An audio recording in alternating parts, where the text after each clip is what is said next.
우리 자신을 한번 제가 이 찬양을 들으면서 생각이 나는데 한번 이렇게 외쳐주셨으면 좋겠습니다. 아빠 저 왔어요. 한번 인사하겠습니다. 아빠 저 왔어요. 서로에게 인사하지 마시고요. 본인에게. 네. 하나님이 우리의 강한 산성이란 말이 무슨 뜻입니까? 우리에게 많은 이 땅의 모조품이 존재합니다. 돈이 있으면 잘 살 것 같고 명예를 얻으면 남들이 부러워하고 함부로 하지 못할 것 같은 그 모든 모조품이 사실 우리에게 비춰주고 싶었던 것은 우리의 피할 것은 하나님밖에 없다. 믿을 것은 하나님밖에 없다. 그것을 비춰주고 있는 것입니다. 그래서 오늘 이 예배 가운데 정말 주님 품에 달려가고 주님이 소망인 것을 발견하는 이 시간 되어졌으면 좋겠습니다. 그래서 오늘 이 예배 가운데 주님의 이 넓은 품으로 어서 와라 하는 이런 하나님의 위로가 있는 시간 되어졌으면 좋겠습니다. 그래서 우리 한번 서로에게 인사할까요? 주님이 함께 하실 겁니다. 인사하겠습니다.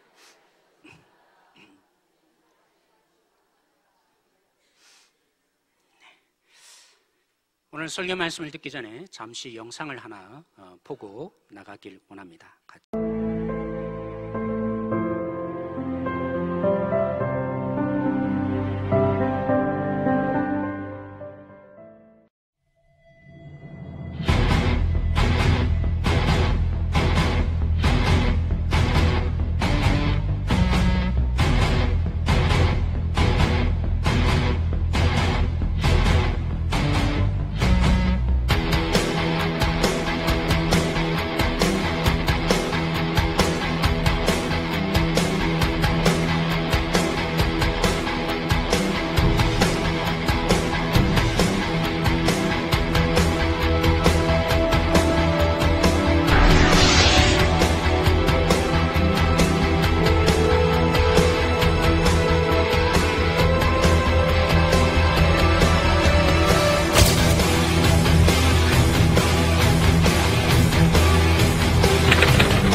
참 충격적으로 와닿았습니다. 근데 사랑하는 성도 여러분, 차별의 문제가 어떻게 인종만에 관한 얘기겠습니까? 우리나라가 지난 10년 동안 조사를 해봤습니다. 10대 재벌 총수들이 경제사범이나 여러 가지 범죄로 인해서 평균 이런 형벌을 사용받았는데 23년형이라는 징벌형을 받았습니다. 평균 다 합치면 그죠? 23년형이죠. 근데 몇 년을 살았을까요? 9개월을 평균 살다가 나왔다는 통계를 제가 보았습니다. 흔히 말하는 황제 노역이라 하죠. 경제사범 같은 경우에 하루 그 감옥에 있으면 얼마를 탕감받는지 아세요? 일반 사람들은 30만 원의 탕감받는다고 합니다. 근데 재벌 총수는요, 심지어는 어떤 재벌 총수는 하루를 얼마로 쳐여졌냐면 얼마였겠어요? 9억이었습니다. 잘못 말했네요. 제가 너무 강조했나 봐요. 6억을 탕감받는 일이 발생했다는 것입니다. 이렇게 경제적인 여건에 따라서 때로는 우리는 이 차이를 차별로 이렇게 이용하기도 합니다. 학력은 어떻습니까? 지금 교육정책을 바꿔보겠다고 이 정부가 나름대로 노력을 하는데, 여러분 제가 볼 때는 교육정책 이제까지 여러 부분들로 했지만 바뀌어질 수 있을까요? 왜 자꾸 실패를 합니까? 나오는 정부마다 또 다른 교육정책을 또 세우고 또 세우는데 실패하는 근본적인 이유가 무엇이겠습니까? 서울에 있는 대학만 들어가면 달라지는 대우, 회사도 어떤 사람을 뽑습니까? 그리고 어떤 사람에게 더 대우를 합니까? 그러니까 부모들은 우리 자녀를 위해서 그죠? 어쩔 수 없는 거죠. 뭐 고액가에 하지 말라 여러 가지 방법을 다 동원한다 할지라도 고쳐지지 않는 것이죠. 근데 여러분, 차별이 이토록 무서운 건데 차별의 문제는 차별로 결코 끝나지 않습니다. 정상적인 사회가 되어 갈수록 이 차별에 대한 반작용, 물리적인 법칙 있잖아요. 작용이 있으면 뭐가 있어요? 반작용이 반드시 존재합니다. 차별에 대한 운동, 너무나 피해를 입은 사람들이 평등을 계속 부르짖다 보니까 차별을 없애자고 하는 것 때문에 뭐가 없어지기 시작하냐면 차이가 없어지기 시작하더라는 것입니다. 여러분, 예를 들면 그런 거죠. 권력으로 인한 행포들이 너무나 우리나라가 심했습니다. 거기에 대한 반작용이 무엇이 일어납니까? 권위 자체도 없애는 것입니다. 제가 작년에 우리 성지 이번에 갔죠? 막 헷갈리기 시작하네요. 이제 시간이 얼마도 안 지났는데 우리 성지순례 가면서 제가 결심한 게 한 가지가 있습니다. 권위를 인정해주자. 그래서 제가 기도하면서 예전에 했던 성지순례 가면서 어려움을 겪었다는 얘기도 듣고 어떻게 하면 하나님 좋을까요? 제가 선교단체를 통해서 훈련받은 대로 이렇게 하기로 결정했습니다. 제가 목사이지만 하나님이 세운 권위자, 가이드이고 또 우리를 이끌어가는 선교위원회, 그죠? 부장이 우리의 권위자다. 그래서 우리 모든 지체들에게 그 얘기를 선포했어요. 저는 이제부터 목회자이기 전에 한 사람으로 따라가는 사람에 지나지 않습니다. 이제부터는 저는 사라질 겁니다. 그래서 그런지는 모르지만 정말 저희들이 행복하게, 그죠? 하나님이 이끄시는 속에 저희들이 정말 저희들이 잘 다녀왔습니다. 성지순례. 뭘 말합니까? 권력에 대한 두려움, 권력에 대한 피해가 자꾸만 이 반작용이 일어나서 뭐까지 없앱니까? 권위까지 없애더라는 것입니다. 제가 이렇게 말하면 참 죄송하지만 하나님이 우리 장로님들을 권위자로 세워주셨습니다. 교회에. 그리고 교육자들을 저의 동력자로 권위를 세워주셨습니다.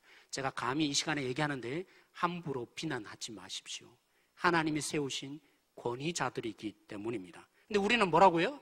똑같은데 왜 차별을 하냐? 권위와 권력을 오해하는 부분들이 종종 발생하더라는 것입니다. 저는 남성이어서 잘 모릅니다. 아직까지도 평등의 의미를 어쩌면 잘 헤아리지 못하는지 모릅니다. 남성 우월주의가 어떤 반작용을 일으켰습니까? 하나님이 각 가정에 하나님의 대표자로, 가정의 대표자로 누구를 세우셨습니까? 남편을 대표자로 세워주셨는데 이제는 뭐라고 합니까? 그게 불평등하다라고 주장합니다. 어디 남편이 가정을 대표하느냐고. 평등을, 차이와 차별을 오해하는 방향으로 나아가더라는 것이죠. 제가 보기에는 우리 어른들, 그죠? 당연히 공경해야 합니다. 존중해 주어야 합니다. 얼마나 이 땅 가운데 부둥켜 안고 자녀를 양육하고 그죠? 세워가느라 많은 희생을 치룬 것입니까? 그래서 공경하는 것이 마땅한데 이 반작용, 노인들에 대한 때로는 죄송합니다 이렇게 말을 써서 폭력이 존재하는 어려움을 겪던 젊은 세대들이 이런 말을 종종 합니다. 노인들 때문에 왜 지하철이 적잡아야 하느냐, 이 말이 종종 일어나는 거죠. 사랑하는 성도 여러분, 우리는 그리스도인입니다. 그리스도인으로 우리는 어떻게 이 차별 문제를 다루어야 하겠습니까? 그리고 차별과 차이를 혼돈하지 않으려면 우리는 어떻게 해야 하는 것입니까? 오늘 이 본문을 통해서 우리가 이 질문에 대한 답을 얻게 될 것입니다. 여러분, 베드로가 환상 가운데, 기도 가운데 하나님이 주시는 환상, 잡아 먹으라 하는 율법에서 금지하는 그것을 먹어야 되는 문제를 놓고 하나님께 3번이나 얘기를 들었습니다. 그래서 고넬료를 따라서 갔음에도 불구하고 왜 하나님이 이런 환상을 보여줬는지 여전히 베드로는 이해하지 못하고 있었습니다. 그래서 베드로가 물었죠. 고넬료야, 왜 나를, 이 요바에 있는 나를 불렀느냐? 그러니까 이 고넬료의 대답이 뭐였습니까? 이방인 고넬료가 오늘 이 앞본문에 대답하기를, 내가 3일 전에 기도하고 있는데 하나님이 저에게 명령하셨습니다. 요바에 있는 베드로를 청하여서 말씀을 들으라고요. 뭘 들으라고요? 하나님의 말씀을 베드로를 청해서 들으라고. 그 말을 듣자 베드로가, 그죠? 우리가 2주 전에 다루었던 하나님은 사람을 이렇게 편견을 가지고 보시지 않는 하나님이다. 동일하게 하나님이 인정한다. 그 편견을 깨는 문제를 베드로가 깨닫고 고백했습니다. 그러면서 오늘 이 베드로가 복음, 저들에게 들려주라고 한 하나님의 말씀을 증거하기 시작합니다. 복음이면 동등하고 평등을 얘기해야 할 텐데, 맞습니다. 평등한 건 맞습니다. 근데 여기에 분명한 차이를 얘기하고 있다는 것입니다. 그래서 오늘 우리가 한번 살펴보십시다. 36절에 보시면 예수님이 전한 복음이 평화의 복음이었는데 그 복음을 누구에게 전하였다고요? 이방인들이 아니라 유대인 우리에게 예수님이 전하여 주었다라고 표현하고 있습니다. 그죠? 예수님이 전하였던 복음의 대상이 누구였습니까? 유대인들이었습니다. 그리고 38절, 39절에 보시면 예수님이 사역한 사람들이 누구였습니까? 예수님은 하나님의 함께 하심으로 병자도 고치고 귀신도 쫓아내는 사단의 종로로 타던 그들을 고쳐내는 일을 하셨는데, 그래서 사단의 종로로 타던 그들을 해방시키는 일을 하셨는데 어디를 다녔다고요? 두루 여러 곳을 다녔다고 하는데 이방인 지역 없습니다. 어디를 다녔다고요? 바로 예루살렘과 유대 땅에 예수님이 다녔다. 예수님의 사역한 곳이 어디였다고요? 유대인 지방이었다라는 것입니다. 그리고 41절에 예수님의 십자가에, 나무라는 십자가에 달려 저주받고 죽은 것으로 끝나지 않고 부활하셨는데, 기독교의 가장 중요한 복음의 핵심적인 요소가 부활 아닙니까? 부활이 없다면, 부활을 안 믿는다면 사실 예수님 믿어도 헛것인 거죠. 이 부활을 누구에게 예수님이 나타내셔야 하는 겁니까? 그렇다면 이 중요한 부활을 누구에게 나타내었다고요? 증거해야 될 우리들에게 예수님이 나타내었다. 이방인들이 아니라 우리에게 나타내었다고요. 분명히 그렇습니다. 복음에는 차이를 분명하게 선언합니다. 복음의 요소 속에 차이 자체가 없다고 얘기하지 않습니다. 차이가 분명히 있다고 오늘 이 본문에도 얘기하고 있는 거죠. 근데 문제는 어디 있습니까? 우리 영상에 본 것처럼 하나님이 이 유대인에게 차이로 불러주셨는데 그 차이를 가지고 뭘 한 거예요? 차별로 사용한 거죠. 심지어는 예수님 당시에 이런 소문이 널리 퍼졌습니다. 이방인 집에 우리는 절대로 가지 말아야 한다. 왜냐하면 이 이방인 여자들이 얼마나 독한지 쉽게 낙태를 아이들을 시켜서, 그리고 하수구나 아니면 집에 이렇게 묻어두어서 그 집을 전체로 오염시킨다.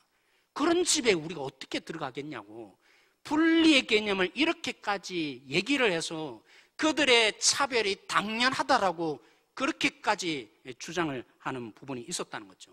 근데 사랑하는 성도 여러분, 하나님이 왜 유대인들에게 특별한 차이를 두신 겁니까?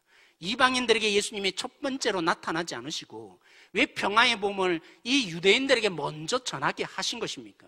이런 차별을 하기 위해서가 아니라 그들을 구별하여서 그래서 이 유대인들을 통해서 복음이 뭔지 그들 속에 이 빛을 모르는, 이 하나님의 비추었던, 유대인들에게 비추었던 구별된 저들을 통해서 하나님의 빛을 어둠 속에 놓여있는 우리들에게 보여주기 위해서, 그래서 하나님이 특별한 자리로, 차이로 불러주신 것이죠.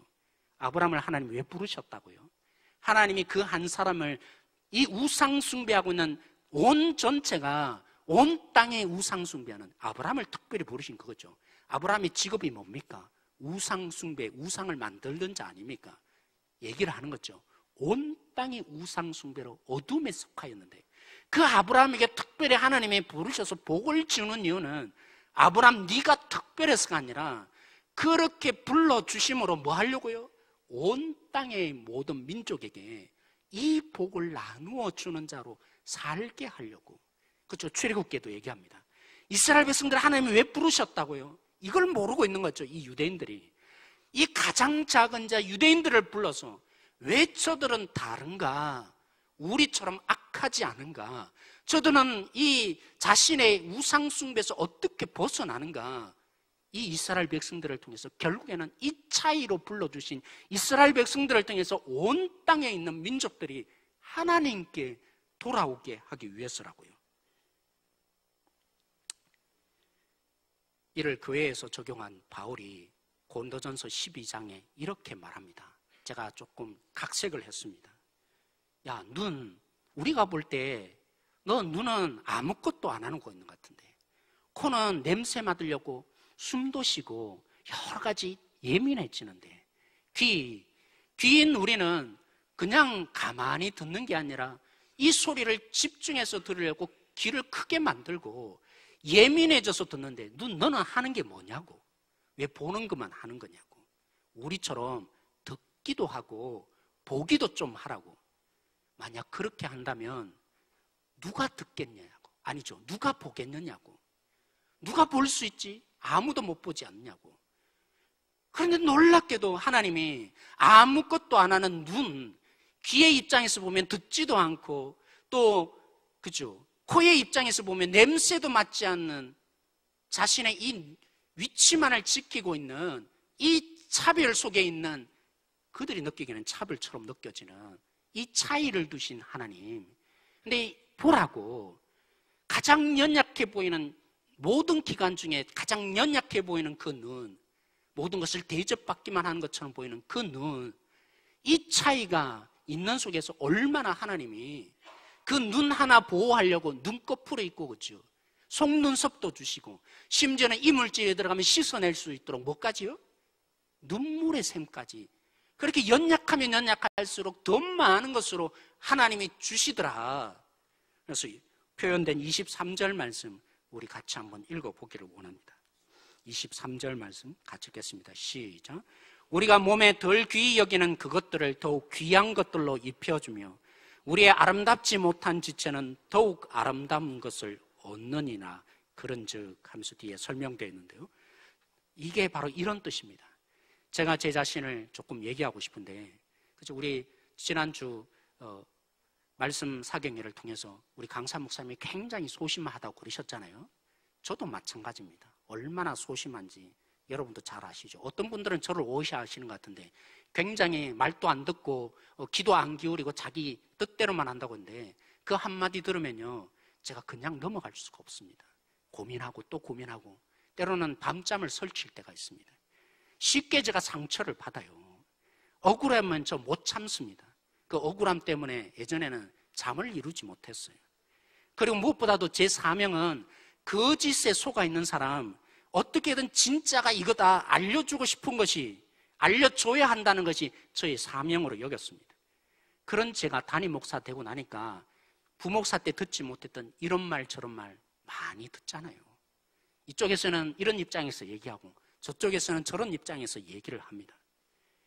그러니까 제가 얼마나 많이 흔들렸겠어요. 뿐만이 아니라 어떤 마음까지 들었냐면요, 이러다가 나 쫓겨난 거 아닌가. 정말 죄송합니다만 제 마음속에 이러다가 나 쫓겨난 거 아닌가, 그런 두려움마저 생겼습니다. 그런데 어느 날 제가 기도하는 가운데, 제가 우리 교회 처음 와서 부임해 와서, 그죠, 첫날 설교했던 메시지가 떠올랐습니다. 여러분, 제 설교 메시지 기억하십니까? 너무 그죠? 목사님이 큰 능력을 바라시네요, 그죠? 지난주 설교도 잘 생각이 안 나는데, 저도 지난주 뭐 설교는 잘 생각이 안 나는데 5년 전의 설교를 여러분이 어떻게 기억하겠습니까? 제게 떠올랐던 설교의 내용 중에 이런 말이 제가 고백했습니다. 바울이 나는 걸레가 되어도 좋다 고백했습니다. 다른 사람의 더러움을 닦아내는 걸레가 나는 되어도 좋다. 그 바울의 고백이 갑자기 제가 떠올랐습니다. 그렇지, 담임 목사의 자리가 뭐냐? 더러움을 닦아내라고 하나님이 보내신 자리 아니냐? 때로는 제가 비난을 당하고 욕을 하는 것 때문에 조금이라도 그 심령이 상한 부분들이 조금이라도 해결된다면, 분노했던 그 마음이 조금이라도 누그러져서, 그래서 복음을 들을 수 있는 마음의 여유만 조금 생긴다면 내가 걸레가 돼야지, 이런 고백이 제 속에 다시 생겼더라고요. 제가 너무 부정적으로 얘기했는데, 여러분, 왜 하나님이 저를 담임 목사로 세운 것입니까? 제가 묵상하기에는 걸레가 되라고 하나님이 저를 세웠다는 거죠. 부정적인 부분이 아니라 긍정적으로 좀 바꾸겠습니다. 왜 하나님이 우리 다른 사람도 다 있는데 장로라는 차이를 두신 것입니까?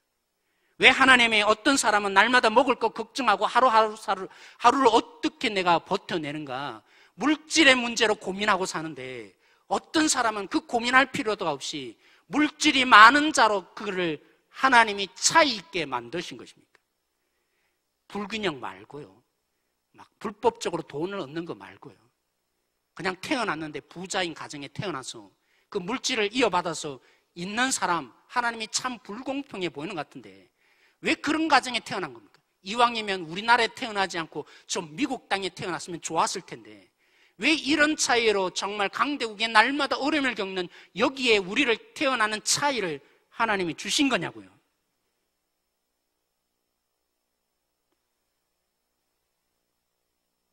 어떤 사람은 정말, 요즘에는 어떤 사람이 제일 대접받습니까? 어떤 분들은 교수로, 어떤 사람은 의사로, 한때 그죠? 요즘 뭐 검사들이 굉장한 이슈가 되고 있는데, 왜 그런 차이를 하나님이 두신 것입니까? 이유는 한 가지죠. 하나님이 차별을 하신 것이 아니라 이 차이를 통해서 뭐 하려고요? 하나님을 찾게 만들려고요.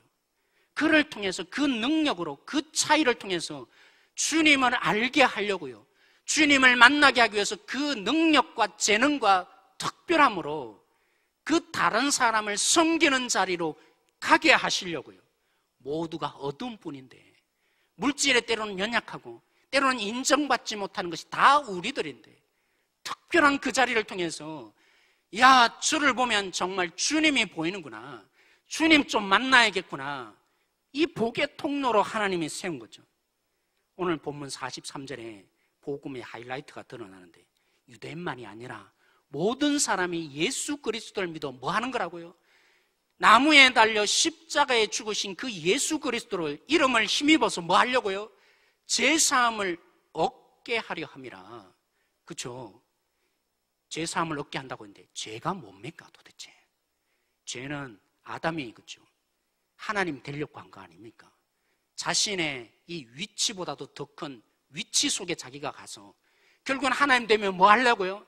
내 마음대로, 내 뜻대로 살아보려고, 오로지 나 병든 자 숭배하는 거기에 물든 존재, 이게 죄인된 죄의 본질 아니겠어요? 근데 하나님이 왜 유대인들에게 특별히 예수님을 보내셨던 것입니까? 이렇게 자아 숭배하고 나만 알던 그들, 이 죄 속에 빠져있는 자들을, 그렇죠, 특별한 차이 가운데 부르셔서 오늘 우리를 통해서 그들에게 예수 그리스도를 믿게 함으로 그들이 이 자아 숭배에서 나만 생각하고 살고 나 위주로 생각하는 그들을 이 종노릇하면서 해방되게 하시려고요. 그런 우리가 예수님을 믿었다면 우리가 주신 차이로 뭐 해야 하는 것입니까? 차별하면 얼마나 하나님이 마음 아프시겠어요. 그런데 이 차이와 차별을 구별하는 게 정말 쉽지 않습니다. 왜냐하면 이건 개인의 문제라기보다도 문화의 문제가 크기 때문입니다. 여러분, 개구리 아시잖아요. 비크에 담겨있는 개구리에게 이 온도를 올리기 시작해서 끓으면 개구리가 뛰쳐나가지 않는 거라고. 왜요? 바깥과 지금의 온도를 거의 느끼지 못하는 물 속에서 서서히 데워지니까. 그게 문화인 거예요. 어떤 문화요? 종종 어떤 분들이 얘기합니다. 집사님일 때는 섬기더니만 장로가 되고 나니까 권세를 부리더라고. 변질이 된 것도 있겠지만 사실은 우리가 가진 문화, 장로는 이렇게 서야 한다, 목사는 이렇게 되어야 한다, 담임 목사는 이런 대접을 받아야 한다, 그 그릇 속에 내가 담겨 있으니까, 그 문화에 내가 놀아나고 있으니까 자기가 차별하고 있는지도 잘 모르는 거예요. 어떤 차별로 권세를 부리고 있고 권위를 나타내고 있는지, 권세와 권위를 분간하지 못하는 오리를 끊임없이 우리 자신이 할 수밖에 없는 거예요. 개인의 문제가 아니라 문화 속에 우리들이 있어서 남성 우월주의에 있는 남성들은 그게 뭔지를 잘 모르는 거예요. 재벌인 사람들은 그게 뭔지를 잘 모르는 거예요. 그럼 어떡합니까? 개인의 문제라기보다도 이 문화의 문제라는 건데, 오늘 45절 47절 말씀을 보십시오. 베드로가 복음을 전하였을 때 오늘 고넬료와 집안 사람들 가운데 뭐가 임하였다고요? 성령이, 복음도 다 전하지 않은데 그들 속에 성령이 임하였어요. 성령이 임한 걸 어떻게 합니까? 성령이 임하고 나니까 그들 속에 방언을 하기 시작하는 거예요. 알아 보이잖아요. 눈으로 보이잖아요. 하나님이 보이도록 만든 거죠. 그때서야 베드로가 뭐라고 고백합니까? 편견 하나는 깨었는지 모르지만 여전히 차이를 차별로 나타내고 있는 이 유대주의자였던 이 베드로가 여전히 차별하였던 그 삶이 드디어 깨어지기 시작한 거죠. 어떻게 해요? 유대인에게만 성령이 임하는 게 아니라 모든 믿는 자에게 성령이 임하는구나. 그때서야 뭐 하기를 시작했다고요? 예수님을 믿는 그들에게도 세례를 베푸는 이 차이와 차별을 구별하는 능력이 그때서야 나타나기 시작한 거라고요. 여기에 비결이 있습니다. 사랑하는 성도님, 우리도 동일합니다. 우리가 뭐라고 차별하지 않는 사람으로 살 수 있겠습니까? 끔찍해요. 떨어버리고 또 떨어버린 것 같은데 왜 담임 목사인데 이렇게 대우하냐? 그 마음들이 저에게 종종 이렇게 일어나는 거예요. 어떻게 이 차이와 차별을 구별하는 담임 목사로 살 수 있겠습니까? 유일한 비결은 오늘 이 베드로가 보았던 것처럼 복음이 내 마음에 전하여지고 그 복음을 통해서 성령이 오셨다는 말이 뭔 거예요? 주님이 주인 되었다는 말, 주님이 우리를 다스릴 때만 가능한 거예요. 진정한 차이와 차별을 구별하는 능력 어디서 생깁니까? 우리는 이 문화라는 그릇에 담겨서 우리도 모르는 사이에 어떤 사람을 차별하는 사람으로 끊임없이 살 수밖에 없는 죄인인데, 오직 주님이 우리의 이 공동체 속에 지배하시고 다스려야 합니다. 끊임없이 복음이 전해지고 그 복음 속에 역사하시는 주님이 우리 주인 되어질 때 우리는 사람들이 하지 못했던 차별받은 것 때문에 이 양심의 상처가 너무나 커서, 그죠? 예. 뭐 보고 놀란 사람 소뚜껑 보고 놀란다고요? 자라보고 놀란 사람 소뚜껑 보고 놀라듯이 너무나 상처가 차이마저도 없애버리는, 하나님이 주셨던 이 능력과 은혜의 통력마저도 없애버리는 우리가 될 수밖에 없는데, 오늘 우리가 어떻게 진정한 능력자로 설 수 있겠습니까? 오직 해답은 바로 여기에 있는 것입니다. 윌버포스 여러분, 제가 한번 설교 때도 인용한 적이 있습니다. 그는 정말 부유한 가정에서 태어났습니다. 평생 그가 이렇게 다른 사람을 돕는다고 내어주었던 그 돈만 합쳐도 우리나라 지금 오늘날 치면 우리나라 예산 전체를 합치고도 남는 금액이었습니다.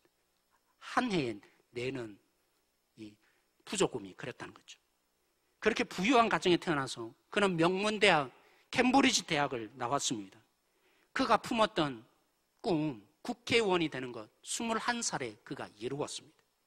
그 당시에 윌버포스가 했던 가장 큰 복음적인 운동이 뭐였습니까? 노예제도 폐지해야 되는, 그런 평생 동안 이 운동을 했던 것입니다. 하나님이 어떻게 동일한 형상으로 창조한 사람을 물건 취급하고 죽일 수 있느냐? 근데 당시 영국의 문화가 쉽지 않았습니다. 왜냐하면 아프리카에서 붙잡아와서, 그죠? 노예로 파는 그 사람만 그 당시에 치면 무려 300만이 되었다는 거죠. 영국에서 그 일을 했다는 것입니다. 그리고 당시 영국 산업의 3분의 1이 뭘로 충당이 되었냐면 이 노예 무역으로 3분의 1이 그것을 감당했다는 것입니다. 그렇게 좋은 거, 그렇게 유익이 되는, 국가적으로 유익되는 거 쉽게 버릴 수 있겠습니까? 못 버리는 거죠. 그렇게 윌버포스를 향해서 어떤 학자들은 말합니다. 만약 윌버포스가 노예 제도를 향해서 헌신하지 않았다면 그는 쉽게 대통령이 되었을 거다.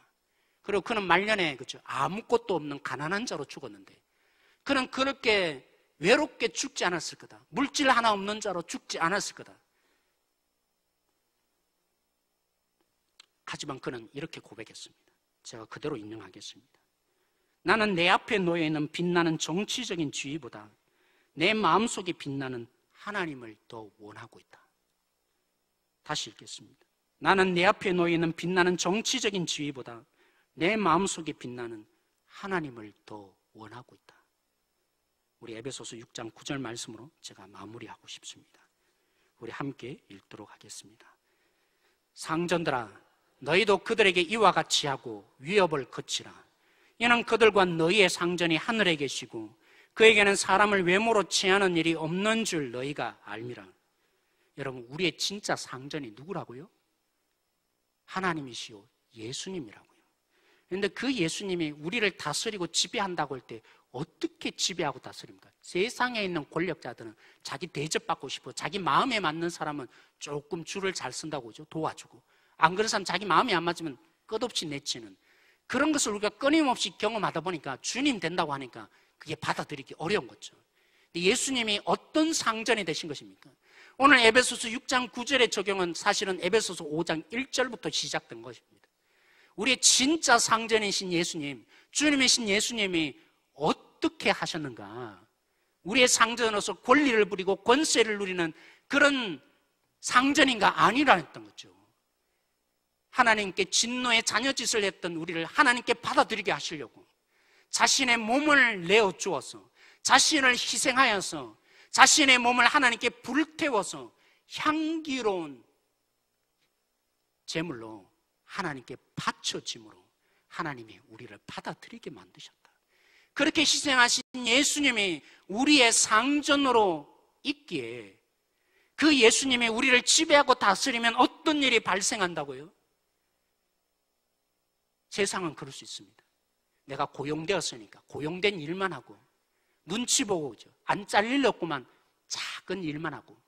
그렇지만 주님의 진정으로 주인되고 다스리는 상전이 주님이심을 아는 자는 희생제물로 자신을 불태워서 하나님의 향기로운 제물이 된 것을 받아들여서 그 주님이 나의 인생의 주인된 자는 어떻게 섬깁니까?